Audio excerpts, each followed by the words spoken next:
Hello guys, आज हम पढ़ेंगे इलेक्ट्रोकेमिस्ट्री। ये हमारे बीएससी सेकेंड ईयर का 4th यूनिट है। तो हम अपनी यूनिट स्टार्ट करते हैं। ये इलेक्ट्रोकेमिस्ट्री में हमें पढ़ना क्या है? पहला तो चालक के बारे में पढ़ना है। अब देखो, इलेक्ट्रोकेमिस्ट्री में अपन पढ़ते क्या हैं। देखो यहाँ पे जैसे नाम से स्पष्ट है, इलेक्ट्रोकेमिस्ट्री विद्युत रसायन। तो यहाँ पे हम विद्युत के बारे में पढ़ते हैं और वहाँ पे कुछ रासायनिक अभिक्रियाएं हो रही होंगी। इसको हम किस में पढ़ते हैं? विद्युत रसायन में पढ़ते हैं।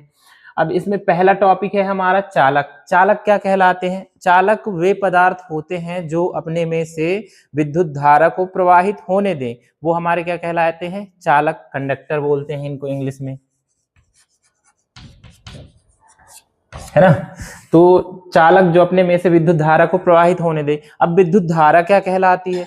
विद्युत धारा आवेश के प्रवाहित होने की दर को हम क्या कहते हैं? विद्युत धारा कहते हैं। विद्युत धारा को हम I से दिखाते हैं, तो यहाँ पे Q/T लिख सकते हैं, जहाँ Q आवेश को बताता है और T किसको बताता है? टाइम को बताता है ना। या फिर इसी को I = dQ/dt लिख सकते हैं कि हमारे आवेश में आवेश के प्रवाहित होने की दर क्या कहलाती है? विद्युत धारा।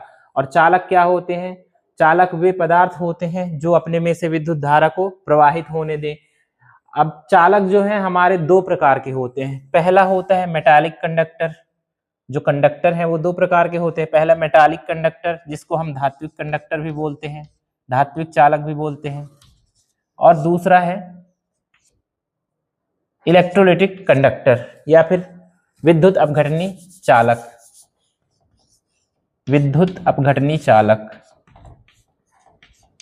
है ना। तो ये हमारे पास दो प्रकार के चालक हैं।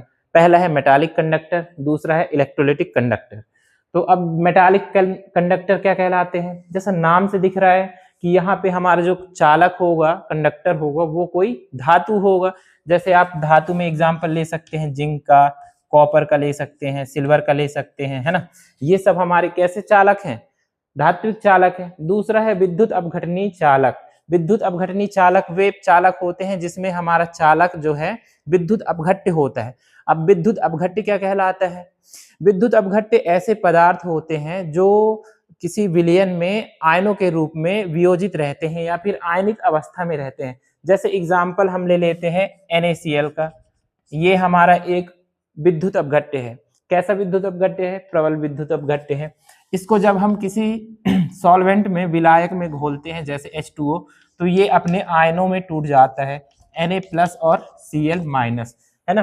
तो विद्युत अपघट्य क्या कहलाते हैं? ऐसे पदार्थ जो किसी सॉल्वेंट में डिसॉल्व करने पर, घोलने पर अपने आयनों में टूट जाते हैं, है ना, विभक्त हो जाते हैं या फिर आयनित हो जाते हैं, वो हमारे विद्युत अपघट्य कहलाते हैं। अब ये कितनी मात्रा में आयनित होते हैं, इसके अनुसार विद्युत अपघट्य को दो कैटेगरी में कैटेगराइज किया गया है। पहला होता है, जो हमारा विद्युत अपघट्य है दो प्रकार का होता है। पहला है प्रबल विद्युत अपघट्य और दूसरा है दुर्बल विद्युत अपघट्य, है ना। अब प्रबल विद्युत अपघट्य क्या कहलाते हैं? ऐसा पदार्थ जो किसी सॉल्वेंट में डिसॉल्व करने पर पूरी तरह से अपने आयनों में वियोजित हो जाए, प्रबल विद्युत अपघट्य कहलाएगा। दुर्बल विद्युत अपघट्य क्या कहलाएगा? ऐसे पदार्थ या फिर ऐसा विद्युत अपघट्य जो सॉल्वेंट में डिसॉल्व करने पर पूरी तरह से अपने आयनों में वियोजित ना हो, वो हमारा क्या कहलाएगा? दुर्बल विद्युत अपघट्य। इसका एग्जाम्पल आप लोग लिख लीजिएगा, CH3COOH, एसिटिक एसिड। और इसके एग्जाम्पल में आप लोग लिख लीजिएगा NaCl, HCl, है ना। इसके बाद अपन देखते हैं चालकता। चालकता क्या कहलाती है? इसको इंग्लिश में बोलते हैं कंडक्टिविटी। जैसे हमने चालक पढ़ा, चालक क्या था? विद्युत धारा को प्रवाहित होने दे अपने में से। चालकता क्या कहलाएगी? चालकता ये बताती है कि किसी चालक में से विद्युत धारा जो है कितनी आसानी से, कितनी सुगमता के साथ बह रही है या कितनी सुगमता के साथ फ्लो हो रही है। इसको इंग्लिश में बोलते हैं कंडक्टेंस,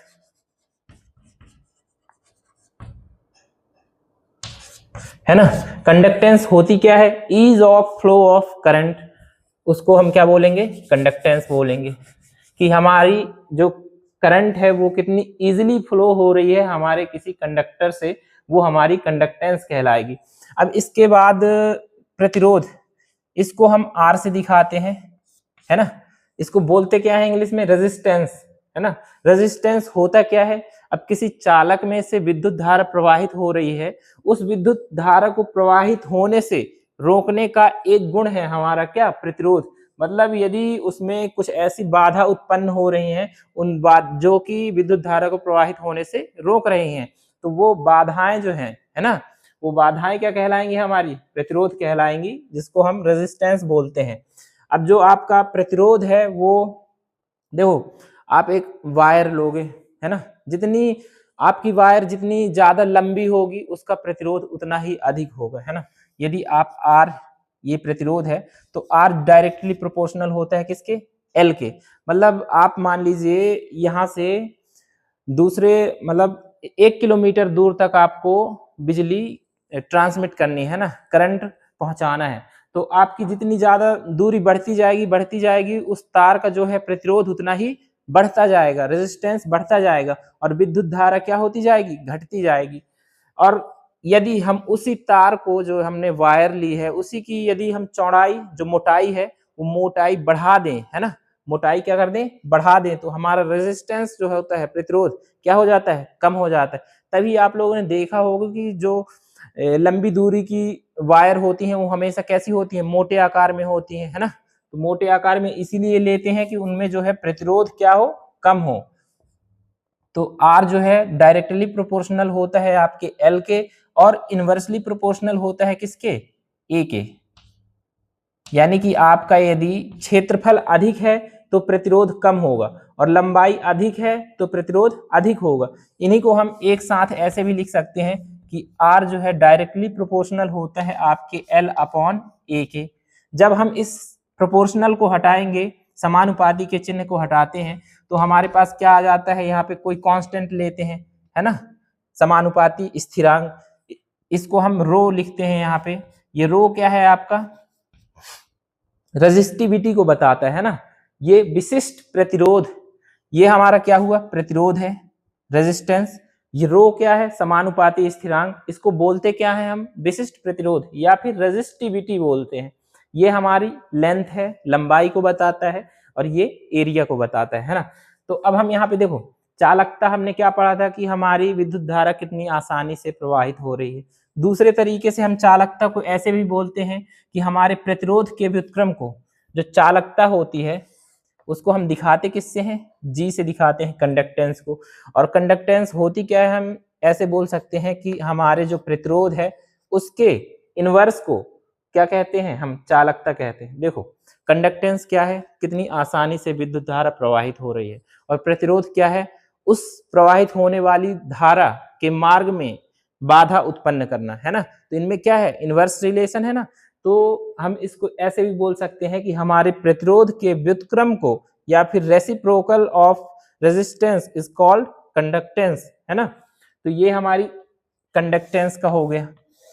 अब ये जो हमारा रेजिस्टेंस है R है, इसका यूनिट क्या होती है, इकाई होती है इसकी ओम। जो इसको बताया था इन्होंने, किसने बताया था, ओम नाम के साइंटिस्ट ने बताया था, उन्हीं के नाम पे ये ओम रख दिया गया है ना। तो ये हमारा जो कंडक्टेंस है इसकी यूनिट क्या हो जाएगी, इसकी तो ओम है, तो कंडक्टेंस की यूनिट क्या हो जाएगी, ओम इनवर्स, या फिर इसी को हम क्या बोल देते हैं, साइमन। ओम इनवर्स को ही हम क्या बोल देते हैं, साइमन। तो हमारी कंडक्टेंस की यूनिट क्या हो गई, साइमन या फिर ओम इनवर्स। अब यहाँ पे अब देखना आप लोग, यहाँ पे हमने R, ये फॉर्मूला हमें प्राप्त हुआ था, R बराबर रो L अपॉन A, है ना। तो यहाँ पे रो क्या है आपकी, रेजिस्टिविटी। अब रेजिस्टिविटी क्या है, विशिष्ट प्रतिरोध। देखो प्रतिरोध और विशिष्ट प्रतिरोध में अंतर क्या है, समझना आप लोग।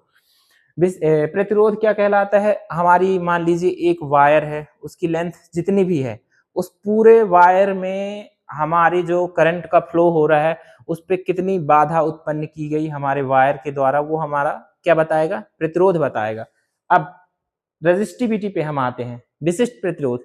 अब विशिष्ट यहाँ पे जब स्पेसिफिक आ गया कि स्पेसिफिक रेजिस्टेंस है आपका ये, तो इसमें क्या होगा, हमारा जो वायर है उसका जो एरिया है, उसकी जो लेंथ है, वो भी क्या हो जाएगी, डिफाइन हो जाएगी, क्योंकि विशिष्ट प्रतिरोध कहलाएगा क्या, 1 सेंटीमीटर क्यूब वॉल्यूम के द्वारा उत्पन्न प्रतिरोध क्या कहलाएगा, हमारा विशिष्ट प्रतिरोध कहलाएगा। देखो यहाँ पे हम इसको ऐसे लिख सकते हैं, rho equals to R A upon L. अब इसकी यूनिट क्या होगी, हम यूनिट देखेंगे। देखो आर का क्या है, ओम है, ए का क्या है, सेंटीमीटर में मान लीजिए ले रहे हैं तो सेंटीमीटर स्क्वायर, एल हमारा क्या हो गया, सेंटीमीटर, है ना। लेंथ की इकाई क्या है, सेंटीमीटर, तो ये सेंटीमीटर से 1 सेंटीमीटर कट जाएगा, तो हम इसको कैसे लिख सकते हैं, ओम सेंटीमीटर, है ना। ये हमारी किसकी, रेजिस्टिविटी की इकाई हो जाएगी, विशिष्ट प्रतिरोध की इकाई। अब विशिष्ट प्रतिरोध हमने पढ़ लिया, अब देखो हमने प्रतिरोध पढ़ा था और विशिष्ट प्रतिरोध भी पढ़ लिया, तो हमने प्रतिरोध से पढ़ा चालकता, कंडक्टेंस। अब हम विशिष्ट प्रतिरोध से पढ़ेंगे क्या, विशिष्ट चालकता पढ़ेंगे। विशिष्ट चालकता, स्पेसिफिक कंडक्टेंस, विशिष्ट चालकता को हम किससे दिखाते हैं, के से दिखाते हैं, इसको कप्पा भी बोलते हैं हम। अब कप्पा कितना होता है, 1 अपॉन रो। देखो ये हमने चालकता पढ़ी थी, चालकता क्या होती है, हमारे प्रतिरोध का व्युत्क्रम होती है, और विशिष्ट चालकता, ये हमने चालकता पढ़ी, ये हमारी है विशिष्ट चालकता। विशिष्ट चालकता किसके प्रतिरोध व्युत्क्रम के बराबर होती है, हमारे विशिष्ट प्रतिरोध के व्युत्क्रम के बराबर होती है। अब इसकी यूनिट क्या होगी, हमने इसकी यूनिट क्या पढ़ी थी, ओम सेंटीमीटर, है ना। तो इसकी यूनिट हो जाएगी विशिष्ट चालकता की हमारी ओम सेंटीमीटर इनवर्स, या फिर इसी को हम क्या लिख सकते हैं, ये ओम इनवर्स होगा, है ना। ये जो नीचे है तो ऊपर जाने के बाद इनवर्स में आ जाएंगे, तो इसको हम और भी लिख सकते हैं साइमन के रूप में, साइमन सेंटीमीटर इनवर्स। तो ये हमने दो प्रकार की, एक तो हमने चालकता देखी और दूसरा देखी क्या, विशिष्ट चालकता। अब इसके बाद हमारे यूनिट में इंपॉर्टेंट टॉपिक है, एक तो है विशिष्ट मोलर चालकता और तुल्यांकी चालकता, है ना। तो उसके बारे में हम पढ़ेंगे। अब हम पढ़ेंगे मोलर चालकता और तुल्यांकी चालकता। इससे पहले हमने पढ़ा था चालकता और विशिष्ट चालकता। अब हम उन दोनों में रिलेशन देख लेते हैं कि क्या होता है, संबंध क्या होता है हमारी चालकता और विशिष्ट चालकता में। तो जैसा कि हमने पढ़ा था कि हमारा जो प्रतिरोध होता है वो बराबर होता है रो एल अपॉन ए के, है ना। यहाँ पे आर प्रतिरोध है और रो क्या है, विशिष्ट प्रतिरोध है। अब इनको यदि हम पक्षांतर करेंगे तो इसको हम कैसे लिख सकते हैं, 1 अपॉन रो बराबर 1 अपॉन आर एल अपॉन ए, है ना। इसको हम, ये जो 1 अपॉन आर क्या होता था हमारा, स्पेसिफिक कंडक्टिविटी, विशिष्ट चालकता, और ये क्या होता था हमारा, चालकता कहलाता था, एल अपॉन ए। ये हमारा क्या होता है, रिलेशन होता है विशिष्ट चालकता और चालकता के बीच में। या फिर इसी को हम कैसे लिख सकते हैं कि G बराबर के ए अपॉन एल। कुछ नहीं, हमने क्या किया है, पक्षांतर किया है। तो ये हमारा क्या आ गया, संबंध आ गया किसके किसके बीच में, चालकता और विशिष्ट चालकता के बीच में। अब हम देखते हैं अपनी कौन सी चालकता, मोलर चालकता। जैसे नाम से ही स्पष्ट है, यहाँ पे मोलर लिखा हुआ है, तो मोलर मतलब ऐसी चालकता जो 1 मोल सॉल्यूट या फिर 1 मोल आयंस की वजह से उत्पन्न हुई हो, वो हमारी क्या कहलाएगी, मोलर चालकता कहलाएगी। मतलब यदि हमारे पास कोई सॉल्वेंट है ना, कोई सॉल्वेंट है, उसमें हमने इलेक्ट्रोलाइट लिया, वो इलेक्ट्रोलाइट की मात्रा कितनी है, 1 मोल है, उसे हमने उसमें सॉल्वेंट में डिसॉल्व कर दिया, है ना। ये हमारा कैसा सॉल्यूशन बन गया, इलेक्ट्रोलिटिक सॉल्यूशन बन गया। अब इसकी जो हम चालकता निकालेंगे तो वो चालकता कितनी होगी हमारी, कौन सी चालकता होगी, मोलर चालकता कहलाएगी। मतलब 1 मोल आयंस की वजह से जो चालकता होती है वो हमारी क्या कहलाती है, मोलर चालकता कहलाती है।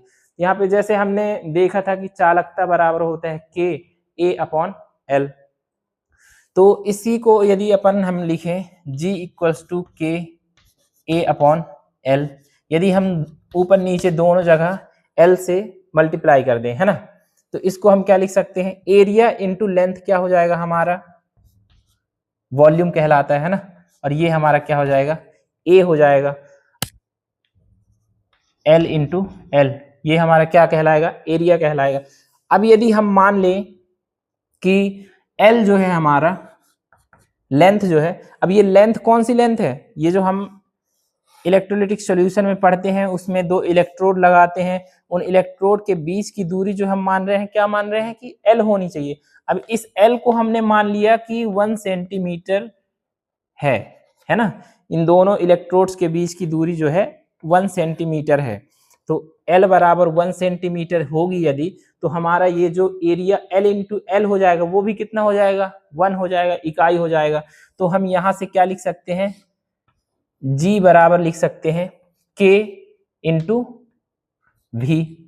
अब हम यदि इन दोनों पक्षों में N से डिवाइड कर दें, जैसे ये हमारी चालकता है, ये विशिष्ट चालकता है और ये क्या है, हमारा आयतन है। यदि हम दोनों पक्षों में N से डिवाइड कर दें, इसको N से हमने डिवाइड कर दिया है ना, तो N क्या है हमारा, नंबर ऑफ मोल्स है ना, यानी कि मोल्स की संख्या को बताता है, number of moles.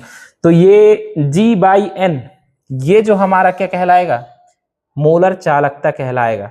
G by N क्या दिखाता है कि हमारी चालकता पर मोल है ना, चालकता जो है क्या है, पर मोल निकाल रहे हैं। तो इसको हम किससे दिखाते हैं, मोलर चालकता को लेमडा m से दिखाते हैं। इसको हम ऐसे लिख सकते हैं K V और N नीचे है तो ये V बाई N है ना। इसी को यदि हम ऐसे भी जो V बाई N को हम लिख सकते हैं मोलर वॉल्यूम के रूप में, तो इसको हम ऐसे भी लिख सकते हैं कि लेमडा m बराबर हो जाएगा आपका K V N है ना। ये Vn क्या है, आपका मोलर वॉल्यूम को बताएगा। तो ये हमारी कैसी चालकता हुई, ये हमारी मोलर चालकता हुई, ये हमारी विशिष्ट चालकता है, और Vn क्या है, हमारा मोलर वॉल्यूम है।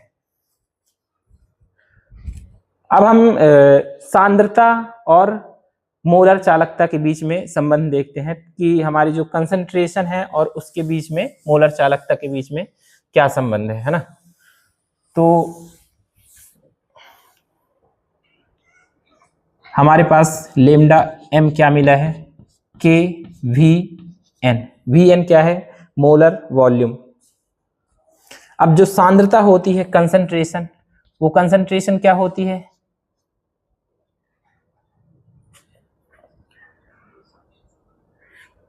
इसको अपन लिख सकते हैं N अपॉन V है ना। ये कंसंट्रेशन क्या होती है, N अपॉन V भी लिखते हैं। तो यहां से अपन लिख सकते हैं, कैसे लिख सकते हैं, C बराबर 1 अपॉन V बाई N, और ये V बाई N क्या है, हमारा मोलर वॉल्यूम है, इसको बराबर 1 अपॉन Vn। तो यहां से हम C बराबर लिख सकते हैं, Vn बराबर लिख सकते हैं क्या, 1 अपॉन C। तो ये जो हमारी मोलर चालकता है, इसको हम और किस तरीके से लिख सकते हैं, लेमडा m बराबर हो जाएगा K, और Vn की जगह क्या लिख देंगे हम, 1 अपॉन C। तो ये हो जाएगा K बाई C है ना। ये हमारी एक मोलर चालकता का फॉर्मूला आया। यहाँ पे जो C है ये किसको बताएगा, आपके मोलैरिटी को, मोलरता को बताएगा। अब हमारी मोलर चालकता खत्म हुई, इसके बाद हम देखेंगे तुल्यांकी चालकता। ये भी इसी के जैसी है। तुल्यांकी चालकता में अंतर क्या है, इसको हम इस इक्विवेलेंट कंडक्टिविटी भी बोलते हैं इंग्लिश में। तो तुल्यांकी चालकता वह चालकता जो कि 1 ग्राम इक्विवेलेंट आयंस की वजह से उत्पन्न हुई हो, वो हमारी क्या कहलाएगी, इक्विवेलेंट कंडक्टेंस कहलाएगी। अब 1 ग्राम इक्विवेलेंट आयंस यदि किसी सॉल्यूशन में है तो उसकी जो चालकता है वो हमारी कैसी चालकता कहलाएगी, इक्विवेलेंट कंडक्टिविटी कहलाएगी है ना। तो हमने मोलर चालकता यहां से देखी थी कि लेमडा m बराबर होता है K बाई C, ये हमने मोलर चालकता के लिए देखी थी। C बराबर यहाँ पे है हमारा क्या, मोलैरिटी। इसी प्रकार तुल्यांकी चालकता का भी फॉर्मूला होता है इसको हम लेमडा EQ से दिखाते हैं, तुल्यांकी चालकता। इसके लिए फॉर्मूला होता है K/N। यहाँ पे जो C है मोलैरिटी को, या फिर इसको आप C ही लिख सकते हैं। यहाँ पे बस डिफरेंस किसका होता है कि जो C है आपका वो यहाँ पे क्या किसको बताएगा, नॉर्मेलिटी को बताएगा, है ना।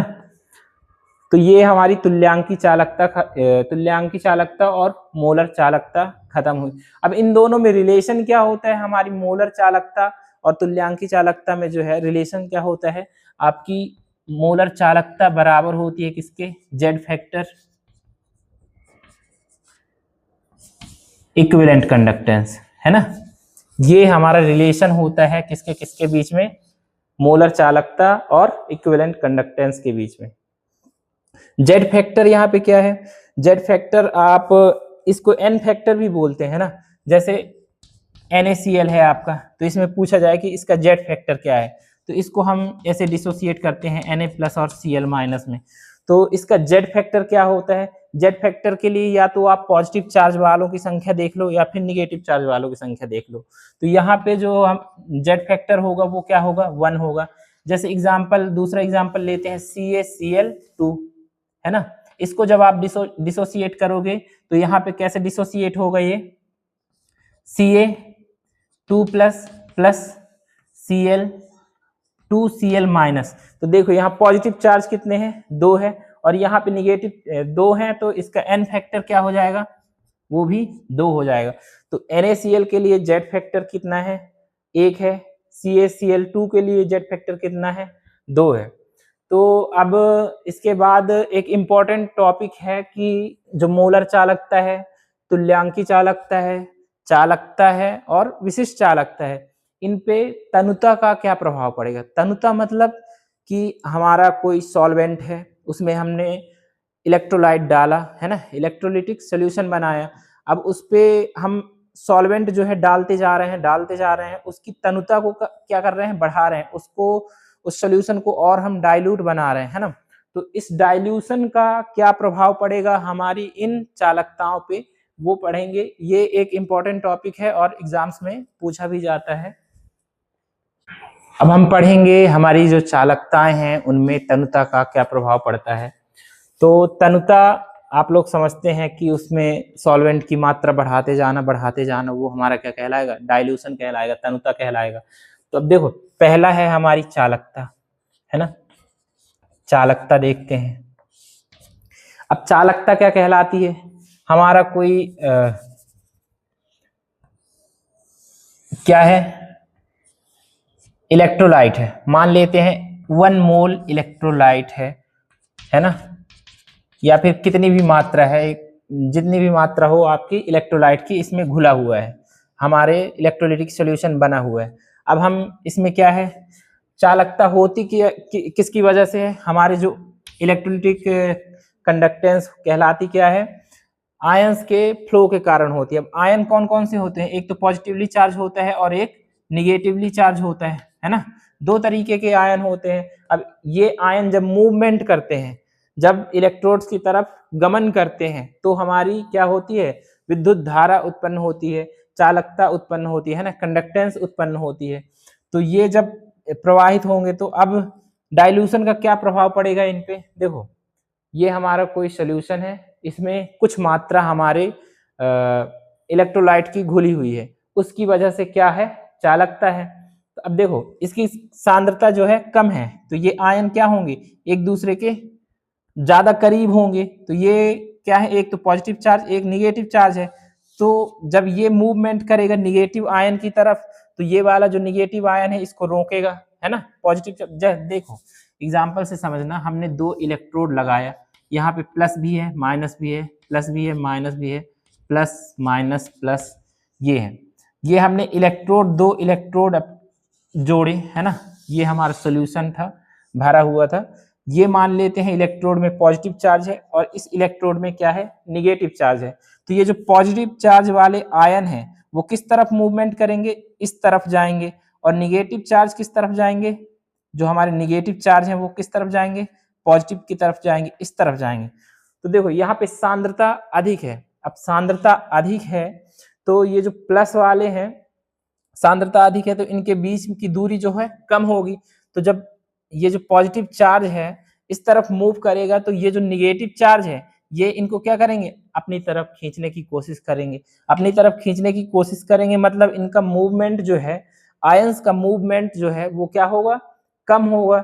तो ये हमारी जो चालकता है वो भी क्या होगी, कम होगी। अब हमने किया क्या, तनुता बढ़ाई, हमने डाइल्यूट किया। इसमें क्या डालते गए हम, और सॉल्वेंट ऐड करते गए। इन आयंस के बीच की दूरी क्या है, बढ़ती गई।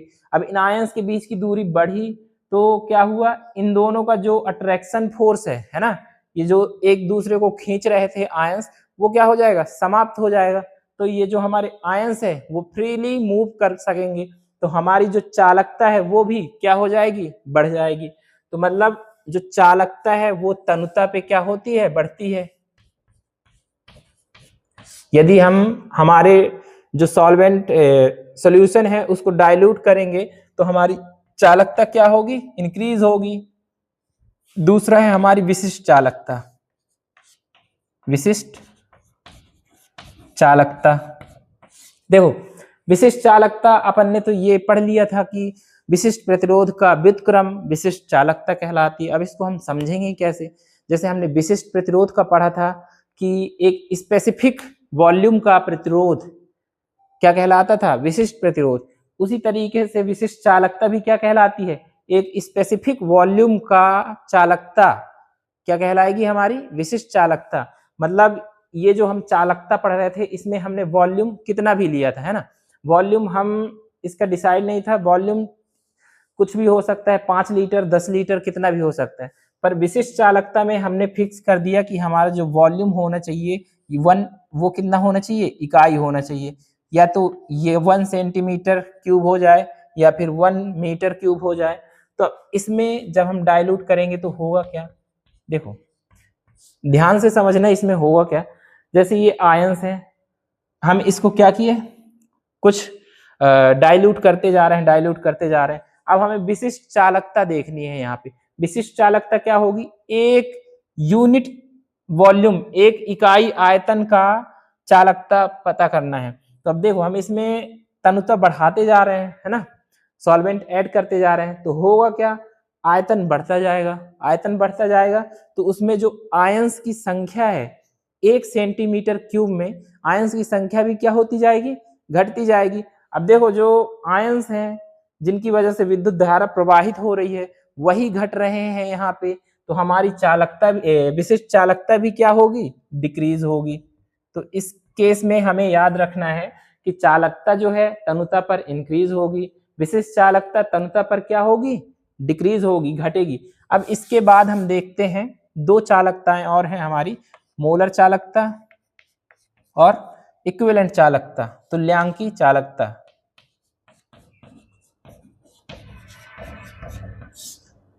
लेमडा एम, है ना, इसका क्या प्रभाव पड़ेगा डाइल्यूशन में, डाइल्यूशन से। देखो मोलर चालकता क्या होती है, 1 मोल आयंस की वजह से चालकता।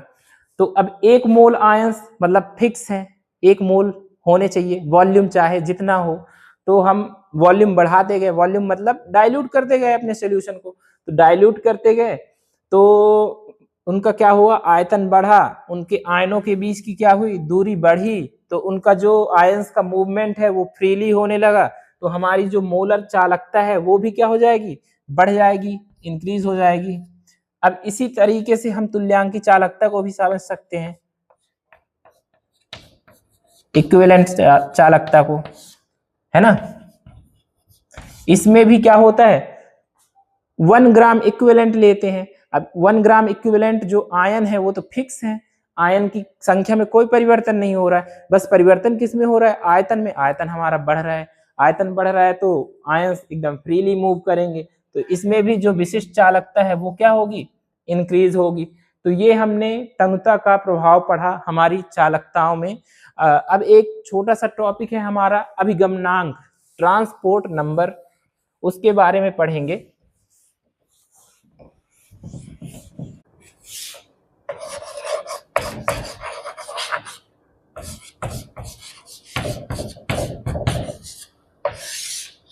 या फिर इसी को अभिगमनांक या फिर इसी को बोलते हैं ट्रांसपोर्ट नंबर।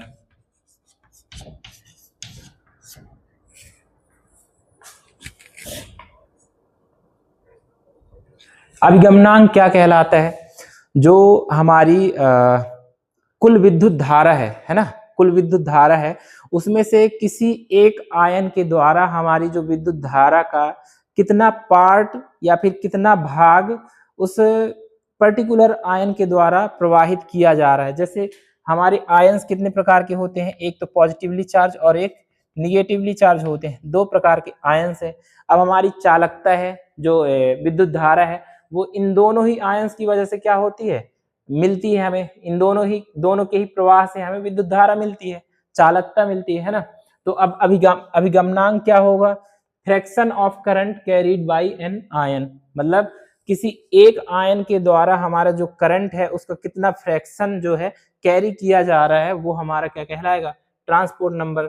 इसको समझते कैसे हैं? जैसे मान लेते हैं कि जो हमारा पॉजिटिव चार्ज या फिर कैटायन की वजह से कैटायन का जो ट्रांसपोर्ट नंबर होगा वो उसको हम लिखेंगे कैसे? जो हमारे कैटायन के द्वारा प्रवाहित विद्युत धारा I प्लस डिवाइडेड बाई कुल विद्युत धारा, हमारे आयनों के द्वारा प्रवाहित कुल विद्युत धारा, इसको हम I प्लस I माइनस के रूप में लिखेंगे। अब जो एनायन है उसका ट्रांसपोर्ट नंबर हम कैसे लिखेंगे? इसको हम लिखेंगे I minus divided by I plus plus I minus. यहाँ पे समझना अभिगमनांक या फिर ट्रांसपोर्ट नंबर क्या कहलाता है? किसी आयन है ना, किसी आयन के द्वारा विद्युत धारा का कितना भाग प्रवाहित किया जा रहा है, वह उस आयन का है ना, वह उस आयन का अभिगमनांक या फिर ट्रांसपोर्ट नंबर कहलाएगा। या फिर इसी को ऐसे बोल सकते हैं कि किसी भी आयन के द्वारा जो हमारी करंट है उसका कितना फ्रैक्शन कैरी किया जा रहा है, वो हमारा क्या कहलाएगा? Transport number.